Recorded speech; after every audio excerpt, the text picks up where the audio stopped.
नमस्कार साथियों, स्वागत है आपका आपके अपने YouTube channel history by Krishna Sandeep sir.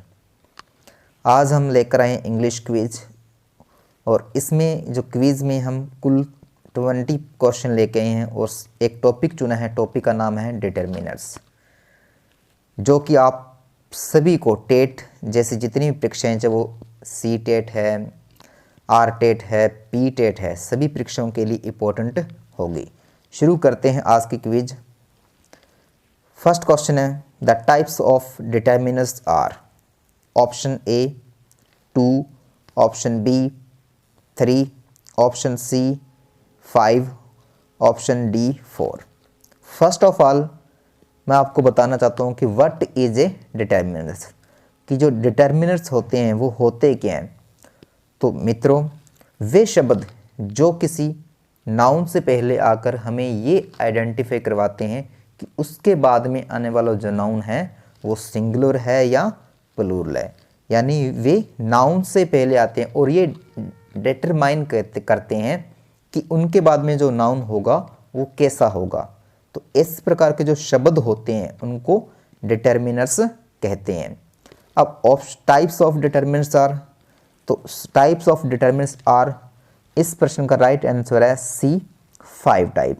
Determiners होते हैं 5 प्रकार के। कौन कौन से?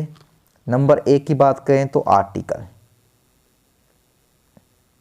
आपने सभी ने पढ़ा है आर्टिकल कौन से 3 टाइप के होते हैं, ए, एन और द।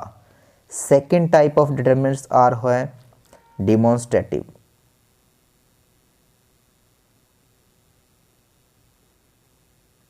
फॉर एग्जाम्पल जैसे this, that, these, those etcetera. Third type of determiners are possessive. Example जैसे my, our, yours. Fourth type of determiners are quantitative. Quantitive या क्वांटिफायर डिटर्मिनर्स भी कहते हैं। एग्जाम्पल जैसे some, much, little, a little, the little, few, a few, the few etcetera. Fifth type of determiners are है numerals. Example जैसे कि 1, 2, 3, each and every etc. तो the types of determiners are 5। कौन कौन से? A article, second demonstrative, third possessive, fourth quantitive या quantifier determiners और last यानी fifth numeral determiners. Second question पे चलते हैं। सेकंड क्वेश्चन है हमारा dash pens are not good. Option है आपके पास A, B, these, C, every, D, 1। अब देखो फिलअप के बाद में जो नाउन है पेन्स, जो हमारा इसमें सब्जेक्ट है यानी नाउन है वो कैसा है? प्लूरल। जो नाउन है वो कैसा है? प्लूरल। अब प्लूरल नाउन है तो उससे पहले जो डिटर्मिनर होगा वो भी कैसा आना चाहिए? प्लूरल ही आना चाहिए। तो ए तो क्या है? सिंगुलर डिटर्मिनर क्रॉस कर देते हैं। 1 भी क्या है? सिंगुलर है। 2 तो हमारे पास क्रॉस हो गए। अब हमारे पास ऑप्शन बचते हैं 2, दीज एंड एवरी। एवरी के जस्ट आफ्टर में हमेशा क्या आता है? सिंगुलर सब्जेक्ट आता है। ईच एंड एवरी के जस्ट आफ्टर में क्या आता है? क्योंकि ये दोनों ही सिंगुलर को डिनोट करते हैं। तो पीछे क्या लेफ्ट रह गया? दीज। यानी इस फिलअप में क्या आएगा? दीज आएगा। राइट आंसर क्या हो जाएगा? दीज। यानी क्या बन जाएगा कि these pens are not good, B. Next question है हमारा dash elephant is a huge animal. Elephant है वो एक विशाल जानवर होता है। तो इससे पहले जो आर्टिकल का यूज करना है अपने, ए आएगा, बी या द का यूज करेंगे, सी, एन का यूज करेंगे या फिर नो आर्टिकल। तो यहाँ पर देखो नो आर्टिकल तो आएगा नहीं, तो इसको तो अपने क्या करते हैं क्रॉस। अब हमारे पास ऑप्शन बच गए 3, ए, द और एन। ए और एन ये होते हैं इनडेफिनेट आर्टिकल, इनडेफिनेट आर्टिकल, यानी ये किसी पर्टिकुलर नाउन का बोध नहीं कराते। द जब किसी नाउन के पूरी क्लास या उसके पूरे वर्ग के बारे में इंफॉर्मेशन दी जाती है, उसके बारे में बताया जाता है, तो हमेशा किसका यूज करते हैं, दा का यूज करते हैं। इस सेंटेंस को अगर हम ध्यान से देखें तो elephant is a huge animals, elephant एक विशाल जानवर है। इसमें न एक एलिफेंट के बारे में नया बताकर पूरी जो एलिफेंट फैमिली है, पूरा जो एलिफेंट की वर्ग है, उस पूरे वर्ग के बारे में ये बात कही जा रही है कि सभी एलिफेंट होते हैं वो कैसे होते हैं, वेरी बिग होते हैं, विशाल होते हैं, ह्यूज होते हैं। तो इस प्रश्न का राइट आंसर क्या है, बी, द, यानी इसमें द आर्टिकल का यूज किया जाएगा, क्योंकि एलिफेंट भी क्या सिंगुलर है सिंगुलर, परंतु यहाँ पर जो द है वो उस पूरी फैमिली को डिनोट कर रहा है, यानी पूरी एलिफेंट फैमिली को रिप्रेजेंट कर रहा है। नेक्स्ट क्वेश्चन है हमारा, this man is Gandhi. Option A, B, an, C, D और डी नो आर्टिकल। तो इस प्रश्न का राइट आंसर है ए, ऑप्शन ए। यहां पर ए का मीन्स है सेम, ए का मीन्स क्या है, सेम, यानी जब कोई भी नाउन किसी के सेम क्वालिटी को शो करता है, यानी इस प्रश्न में सेंटेंस में देखते हैं क्या है कि दिस मैन इज गांधी, यानी यह जो आदमी है वो गांधी के समान है, यानी लुक लाइक गांधी। तो यहां पर ए किसका मीनिंग दे रहा है, सेम, यानी सेम क्वालिटी का, या ए मैन लाइक गांधी। तो इस प्रश्न का राइट आंसर क्या होगा, ए। नेक्स्ट क्वेश्चन है हमारा, dash honesty is the best policy, कि जो ईमानदारी होती है वो सबसे अच्छी पॉलिसी होती है। तो इसमें पहले अपने आर्टिकल का यूज करना है। Option A the, B a, C an, D no article. हमेशा ध्यान में रखना एब्स्ट्रैक्ट नाउन, यानी जो भाववाचक संज्ञा होती है, जिसका कोई रूप नहीं होता, कोई टाइप नहीं होता, काइंड नहीं होता, जिसको हम टच और we can not see and touch, उनके साथ हमेशा कोई नाउन, कोई आर्टिकल का यूज नहीं किया जाता। तो इस प्रश्न का राइट आंसर है डी, यानी इससे पहले कोई आर्टिकल का यूज नहीं होगा। तो इस प्रश्न का राइट आंसर क्या है, डी नो आर्टिकल, यानी एब्स्ट्रैक्ट नाउन से पहले कोई आर्टिकल यूज नहीं होता। नेक्स्ट क्वेश्चन है हमारा, येस्टरडे आई सा a boy dash boy was singing a song. Sentence क्या है, कल मैंने एक लड़का देखा, लड़का सॉन्ग गा रहा था। अब इस सेकंड जो सेंटेंस है, बॉय से पहले हमें एक आर्टिकल का यूज़ करना है। हमारे पास 4 ऑप्शन है, A, B, the, C, an, D no article. No article वाला जो ऑप्शन है वो हम सबसे पहले कट कर देते हैं, क्योंकि इसमें आर्टिकल का यूज होगा। अब हमारे पास 3 आर्टिकल है, ए, द और एन, ये 3 ऑप्शन है। अब यहाँ पर देखो फर्स्ट टेंस में क्या है, येस्टरडे आई सा ए बॉय, यानी फर्स्ट टेंस में देखें तो बॉय से पहले क्या है, ए का यूज हुआ है। क्यों? क्योंकि जब हम किसी न्यू पर्सन से यानी किसी स्ट्रेंज नाउन की बात करते हैं तो उससे पहले अगर वो सिंगुलर है तो हमेशा ए और एन का यूज़ किया जाता है। क्यों? क्योंकि वो हमारे लिए क्या है, अनआइडेंटिफाई है। सेकंड सेंटेंस में हम उसी बॉय के बारे में बात कर रहे हैं जिसको हमने कल देखा था। इसका मतलब इस वाक्य में जो बॉय है वो हम उसको आइडेंटिफाई कर चुके हैं, यानी जिसका हम पूर्व में जिसको हम पहचान चुके, आइडेंटिफाई कर चुके हैं, उसके साथ में द आर्टिकल का यूज किया जाता है। यानी जिसको हम पहले से जान चुके हैं, पूर्व में जिसका उल्लेख किया जा चुका है, अगर हम उसके बारे में दोबारा बात करते हैं सेंटेंस में तो, और वो सिंगुलर है या तो लूर जैसे भी है, तो उसके साथ हमेशा किसका यूज करते हैं, द आर्टिकल का यूज किया जाता है। नेक्स्ट क्वेश्चन है हमारा,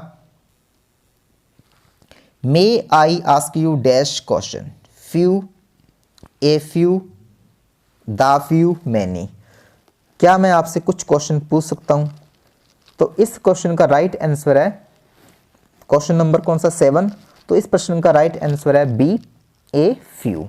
may I ask you a few question, क्या मैं आपसे कुछ क्वेश्चन पूछ सकता हूं, नामात्र गिनती के। नेक्स्ट क्वेश्चन है, dash of my books is still missing. Dash of my books is still missing. Option A few, B one, C an, D none. तो इस प्रश्न का राइट आंसर है B one. One of my books is still missing, कि मेरी एक किताब अभी भी क्या मिसिंग है यानी खोई हुई है। नेक्स्ट क्वेश्चन है हमारा, dash a dash knowledge is always danger. Option A most, B few, C short, D little. तो इस प्रश्न का राइट आंसर है D little. A little knowledge, little का मीन्स क्या होता है, थोड़ा, यानी जो लिटिल शब्द है वो नेगेटिव सेंस देता है। कैसा सेंस देता है, नेगेटिव सेंस देता है, यानी ना के बराबर। यहां पर थोड़ा का मतलब सॉरी इसका मतलब क्या है, ना के बराबर। यानी जब हमें किसी बात के बारे में पूरा नॉलेज नहीं होता तो हमेशा क्या होता है, डेंजरस होता है, यानी उसमें ऐसा रिस्क रहता है। तो इस प्रश्न का right answer D little. A little knowledge is always danger. Next question है, would you like dash coffee. A much, B all, C some, D little. तो इस प्रश्न का राइट आंसर क्या होगा, सी सम। क्या तुम कुछ या थोड़ी, some. Would you like some coffee, तो इसमें हम क्या यूज करेंगे, सम। सम जो कि ये क्या है, क्वांटिटिव या क्वांटिफायर डिटर्मिनेंट्स का एग्जाम्पल है। नेक्स्ट क्वेश्चन है हमारा, dash orange you give me was rotten. कि ऑरेंज जो आपने मुझे दिया वो क्या था, रोटन था, यानी सड़ा हुआ था। तो ऑरेंज से पहले हमें एक आर्टिकल का यूज करना है। Option A B the, C an, D some. तो चार ऑप्शन है, तो ऑप्शन से पहले हम किसका यूज करें, ए आएगा, दा का यूज होगा, या एन आएगा, सम आएगा। क्योंकि देखो सम के साथ में हमेशा क्या आता है, प्लूरल लाता है। सम के आफ्टर हमेशा कैसा नाउन आता है, प्लूरल लाता है, तो ये तो आएगा नहीं।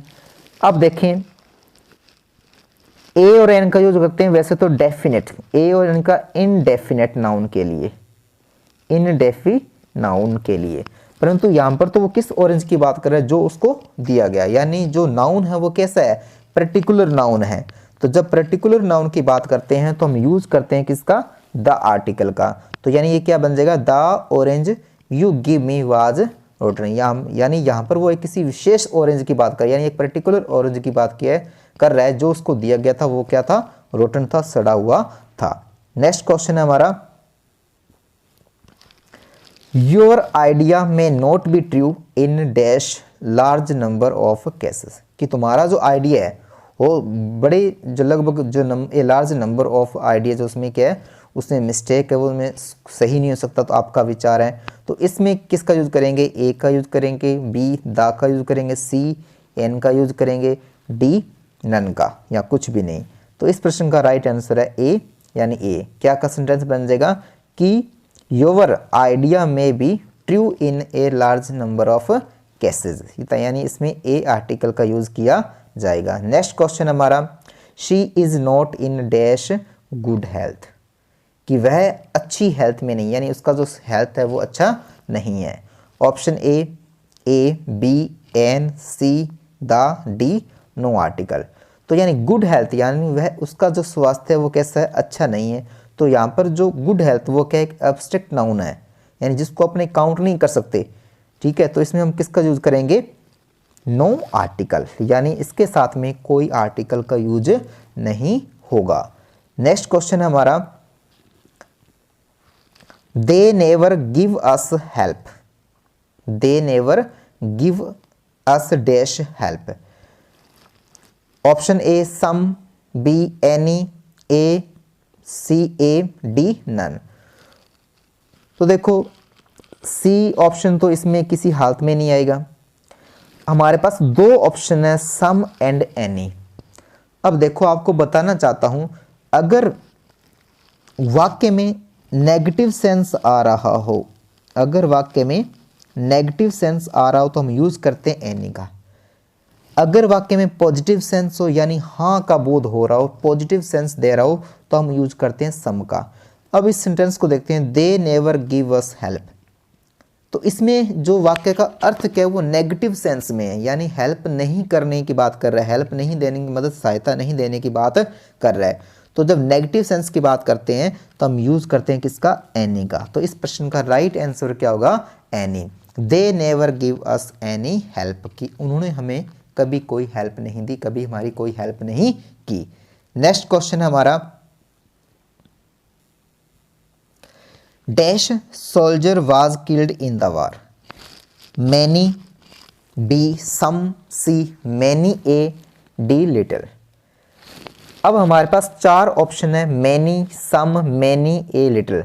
चारों जो एग्जाम्पल है वो किसके हैं, क्वांटिटिव या क्वांटिफायर डिटर्मिनर्स के हैं। अब सबसे पहले देखो बात करते हैं मैनी की। तो मैनी के बाद में हमेशा कैसा नाउन आता है, प्लूरल नाउन आता है, और उसके बाद में प्लूरल क्या आती है, वर्ब आती है। सम सेम कंडीशन है, सम के बाद में भी क्या आता है, प्लूरल नाउन आता है, और प्लूरल क्या आती है, वर्ब आती है। लिटिल क्वांटिटी के लिए यूज करते हैं, कम। अब हमारे पास क्या बच गया पीछे, इसका राइट आंसर क्या है, मैनी ए, क्योंकि मैनी ए के बाद में हमेशा क्या आता है, सिंगुलर सब्जेक्ट यानी सिंगुलर नाउन आता है। तो राइट आंसर क्या हो जाएगा, मैनी, क्योंकि फिलअप के बाद में जो सोल्जर है वो सिंगुलर है, इसलिए इस प्रश्न का राइट आंसर क्या होगा, सी मैनी ए। नेक्स्ट क्वेश्चन है हमारा, dash persons were killed in the accident. Fill up के बाद में जो पर्सन्स की बात कर रहा है वो कैसा सब्जेक्ट है, प्लूरल, यानी जो पर्सन शब्द सब्जेक्ट नाउन है वो कैसा है, प्लूरल है। तो प्लूरल है तो उससे पहले जो डिटर्मिनर्स है वो भी कैसा आना चाहिए, प्लूरल आना चाहिए। एनी आएगा नहीं क्योंकि इसमें नेगेटिव सेंस नहीं रहा है, कुछ पर्सन की मरने की बात की जा रही है तो नेगेटिव सेंस नहीं दे रहा, इसका मतलब एनी का यूज नहीं करेंगे। दिस आएगा नहीं क्योंकि जो सब्जेक्ट नाउन है वो कैसा है, प्लूरल है, तो दिस तो किसी कंडीशन में नहीं आएगा। हिज भी नहीं आएगा, पीछे क्या रहेगा हमारा, सम, यानी क्या बन जाएगा, some persons were killed in the accident. Right answer है इसका बी सम। नेक्स्ट क्वेश्चन हमारा, don't look at dash sun, सूर्य की तरफ मत देखो। तो फिलअप के बाद में जो नाउन है सन, आपको एक बात बताना चाहते हैं कि जितनी भी हेवनली बॉडीज है, चाहे वो सन है, मून है, स्टार है, क्लाउड है, सभी से पहले हमेशा द आर्टिकल का यूज किया जाता है। तो ए भी क्रॉस, बी को भी क्रॉस कर देते हैं, सी को भी क्रॉस। राइट आंसर क्या है इसका, the. Don't look at the sun. Next question हमारा, she was wearing a bracelet on dash wrist, उसने अपनी कलाई में ब्रेसलेट पहन रखा था। ऑप्शन में A each, B every, C any, D none. सबसे पहले तो देखो एनी का बताया था, ये सेंटेंस है वो नेगेटिव सेंस नहीं दे रहा है, तो एनी का यूज हम नहीं करेंगे। अब हमारे पास दो ऑप्शन है, ईच एंड एवरी। एवरी दो से अधिक के प्रत्येक के लिए यूज करता है, यानी जब कोई नाउन की संख्या दो से अधिक है तो उन सभी के लिए, यानी उन प्रत्येक के लिए हम एवरी शब्द का यूज करते हैं, एवरी डिटर्मिनर्स का यूज किया जाता है। ईच का यूज करता है दो में से एक के लिए, ईच का यूज कहता है दो में से प्रत्येक एक के लिए, प्रत्येक एक के लिए, जबकि एवरी का यूज दो से अधिक, दो से अधिक प्रत्येक एक के लिए, प्रत्येक एक के लिए। अब यहां पर जो सेंटेंस है वो क्या कह रहा है कि she was wearing a bracelet on wrist. अब रिस्ट हम टू होती है, तो यानी उसने अपने जो रिस्ट है उसके ऊपर क्या पहन, दोनों रिस्ट के ऊपर क्या पहन रखा था, प्रत्येक। यहाँ पर मीन्स क्या दे रहा है, ईच, यानी दोनों कलाइयों में उसके क्या पहना हुआ था, एक ब्रेसलेट पहना हुआ था। यहाँ पर किसका यूज करेंगे, ईच का, क्योंकि रिस्ट कितनी होती है, एक पर्सन के 2 रिस्ट होती है, 2 हैंड 2 हैंड होते हैं, तो रिस्ट भी कितनी होगी 2। तो यहाँ पर 2 की बात कर रहे हैं, तो जब 2 की बात करें, 2 की बात करें और दोनों में प्रत्येक की बात करें तो हम किसका यूज करते हैं, इज का यूज किया जाता है। नेक्स्ट क्वेश्चन है, I always keep dash money in my wallet for emergency, कि मैं हमेशा अपने जो वॉलेट है उसमें इमरजेंसी के लिए मनी रखता हूँ, यानी पैसा रखता हूँ, धन रखता हूँ। ऑप्शन हमारा A any, B every, C all, D some. A option देखें, एनी क्रॉस करते हैं क्योंकि इसमें पॉजिटिव सेंस है, यानी वो कुछ क्या कहता है कि मैं कुछ पैसा रखता हूँ। Every no, all no, right answer क्या गया सम, कुछ। सम का मीन्स क्या होता है, कुछ। वो कहता है कि I have always keep some money, तो यानी पॉजिटिव सेंस दे रहा है, तो हम किसका यूज करेंगे, सम का यूज करेंगे, सम का कुछ के अर्थ में, ठीक है ना। नेक्स्ट और आज का लास्ट क्वेश्चन है, विच सेंटेंस इज नॉट ट्रू, जो फॉलोइंग सेंटेंस है उनमें से कौन सा सेंटेंस है जो रॉन्ग है। सेंटेंस को रीड करते हैं और पता लगाते हैं कि कौन सा सेंटेंस है जो कि नॉट ट्रू यानी सही नहीं है। A both the sister are doctor, ये भी सेंटेंस क्या है, ट्रू है। B many students are absent today, ये भी ट्रू है क्योंकि मैनी के बाद में सब्जेक्ट क्या है, प्लूरल है, तो वर्ब भी प्लूरल है। द सिस्टर, ये भी सही है। If you want some help let me now, if close वाला कोई भी सेंटेंस होता है उसमें सम और एनी दोनों का यूज किया जाता है, तो इसमें if you want some help let me now, तो ये सेंटेंस बिल्कुल करेक्ट है। सम की जगह पर हम एनी का भी यूज़ करते हैं, कब, जब कोई इफ़ क्लोज वाला सेंटेंस होता है तो उसमें सम और एनी दोनों का यूज़ किया जा सकता है। अब ये ऊपर वाले ए बी सी तीनों सेंटेंस हमारे बिल्कुल करेक्ट हैं, लास्ट में क्या बच गया डी, तो राइट आंसर क्या है हमारा डी। अब सेंटेंस को रीड करते हैं, इसमें मिस्टेक क्या है कि the both children are intelligent, तो एक बात ध्यान में रखना, बोथ से पहले कभी भी द का यूज नहीं किया जाता, बोथ से पहले कभी भी द का यूज नहीं किया जाता, तो यानी इसमें जो द है वो क्या है, एक मिस्टेक है, तो इसका मतलब कौन सा सेंटेंस सही नहीं है, डी। आज की क्विज यहीं समाप्त होती है, उम्मीद करते हैं आपको पसंद आई होगी। अगर आपको ये वीडियो पसंद आया तो प्लीज़ लाइक शेयर और सब्सक्राइब कीजिए। थैंक यू, मिलते हैं जल्दी ही नेक्स्ट क्विज के साथ में।